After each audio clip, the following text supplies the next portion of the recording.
another coral unboxing, but this one is going to be a Jason FOX HOMEWRECKER. So let's see how it looks.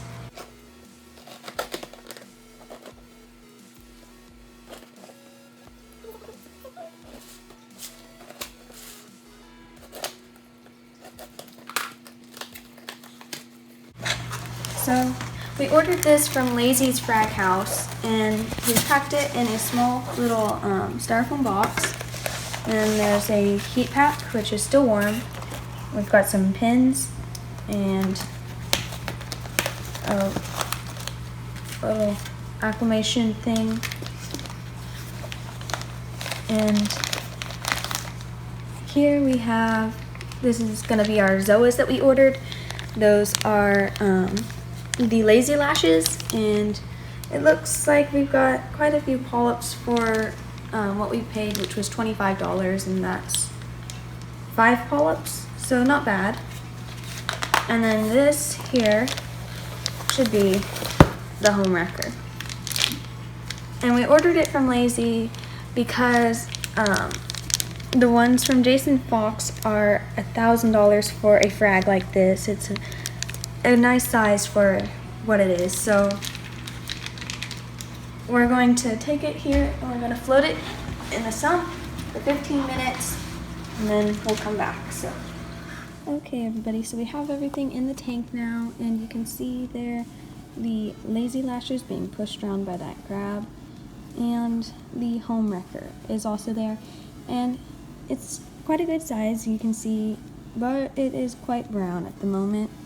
So hopefully as it gets used to the tank and everything, it will color up and look good. So we will update after a few days whenever everything's open and settled in, and yeah, we'll see how it looks then. Hey guys, welcome back to Herbie's Reef. I just wanted to update you guys. We've got the new HOMEWRECKER acclimated and in the tank, and it's been in here a few days, and it is doing really well. But it's not the bright colors that you see on the website. So I wanted to go ahead and show an update, and then we'll just watch this thing grow. I'll try to do monthly updates on this thing and let you guys see how it goes. But we bought this from Lazy's Frag House, and I've talked to the owner quite a bit, and he tells me that he showed me pictures of his when it arrived from Jason FOX, and then his now, and it's pretty typical when these are first fragged for them to really brown out and dull in their color. And you can see it just doesn't have the brilliant colors that this coral is known for. But I'm hoping over the next 6 months that it will really color up and turn into a beautiful frag. And he tells me it takes about 6 months for it to totally encrust, and then that's when it really takes off growing. And that's when the colors, after it encrusts the frag plate, it should take off and the colors should really start producing. So I'm anxious to see that and to watch it. I'm going to go ahead and move around the side of the tank, and it's going to probably be blocked by a few things at first, but I'm going to try to give you a view of the other side of this coral. And you can see the polyps are out, and it's really pretty happy. It flows well. It seems to really like its placement. I've got it right in about 500 par, which is what Lazy's Frag House told me to bring out the colors you really need. So we will watch this thing and see how it goes, but we're really excited about it. And if you guys have any questions or you want me to try to catch it in another view, let me know. This is with the blues up pretty high, but I have a gel filter on, so it probably filters out some of that. I'll take the gel filter off for a second and you can see it, but it just turns so blue I don't think you can really get an idea of anything about it. So anyhow, that's the update for now, and this is how the tank's looking. It's really growing out well. My green slimer has taken off, and this pink lemonade that we got from Jason FOX a few weeks ago, the polyps have come out, and it's really decided it's happy there in that spot. And then that bird's nest back there, it was a frag that broke off, and it had kind of bleached because it had fallen behind the rock work, and we just glued it and we're gonna put it in the frag tank later when we get the frag tank up and going. And then we moved this, that's the Jason Fox grafted Monty Cap, and it's the cold fusion one, and it just was not happy in my daughter's nano tank. Her lighting, is T5s, but they're cheap T5s, and they're not the greatest. So we put it in here where there's a little more flow and a little better lighting. It doesn't like high light or high flow, but it just wasn't happy. It was starting to bleach. So we put it in here, and it's starting to kind of color back up, but it's still fairly bleached. We're hoping it'll come through. Let's see, give an overview of the rest of the tank. There's still that anemone. I cannot get that sucker out of there. We want that one gone, because if you see my bonsai coral, it had grown quite a bit, and that anemone reached over and stung the base of it, and we had some STN going on, because it just, I mean, once it stung that base, that stung portion just proceeded up the base and was heading towards the tips. So I fragged it, and it seems okay now after having been fragged, but it's tiny. So that was an unfortunate loss. And then here's our bug out stylo that we got from Jason Fox. And it seems pretty happy there. And there's my squamosa clam. And then here's my Jason Fox jack-o'-lantern.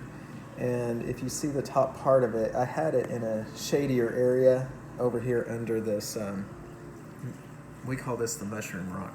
Anyway, I had it underneath that, and it just wasn't getting enough light on the top there. So it doesn't like a lot of light, but apparently that was too little. So I moved it here, and it's starting to come back. So a few bad things happened this week, but still overall should do well. The torches are doing really well. And then this is my bird of paradise bird's nest, which I love. This thing has just, the last few weeks has really colored up beautifully, and it's got that nice yellow behind it. And the purple's really turned more purple, and it's looking great. And then got our hammer area and my Duncans. This frag is really taken off. I've started putting in Acropora power or Acro power, and I do think you can see some extra color in my corals. These acros have really colored up some, especially this blue tort, and then this Hawkins incanata or something like that. I'm not sure the exact name, but anyway, that one's really colored up also. And then this is that other Jason Fox coral we put in. I think it's called a Jason Garrett stylo, and it's purple with green polyps, and it seems to be happy here. I'm anxious to see it grow a little bit and have a little more polyp extension, but maybe this is the norm for it. I think as it grows, you'll see the greens more. Oh, and then that from Lazy's, when we bought the Homewrecker, we also got this new set of zoas up here, and they're called Lazy Lashes. They've got the really long lashes, or I don't know what those things are called, but anyways, tentacles that go around the zoa, and he tells me they reproduce pretty quickly, so we're anxious to see how those turn out. And our blue zoas have started to reproduce really quickly. We just put these in, and it was 4 when we put them in, and you can see that it's already got babies growing underneath it. So it's just taken off, and it's only been in this tank, gosh, 3 weeks, I want to say. And I think that's it. Here's my gonoporas with the clowns that host them and frequently make them shut, but they still seem pretty happy. The gonopora rock's probably my favorite part of the tank. I love these gonoporas. I don't know, I always am saying this is my favorite part of the tank. It seems like every part of the tank's my favorite, but I do love these gonoporas, and we've had this one, it's getting close to a year that we've had this big one, and it's doing quite well. Alright, well, we will do frequent updates, and let me know if you guys want to know about anything. I'm working on a video on calcium reactors, because I've noticed there are not any videos. When I was trying to buy this Masterflex pump for mine, I noticed there really weren't any videos that talked about peristaltic pumps and how to use them with the calcium reactor and the benefit that they provide, and just kind of showing how they work. So I'm going to work on doing a video on that. Let me know if there's anything else you guys want to see. Thanks. Bye.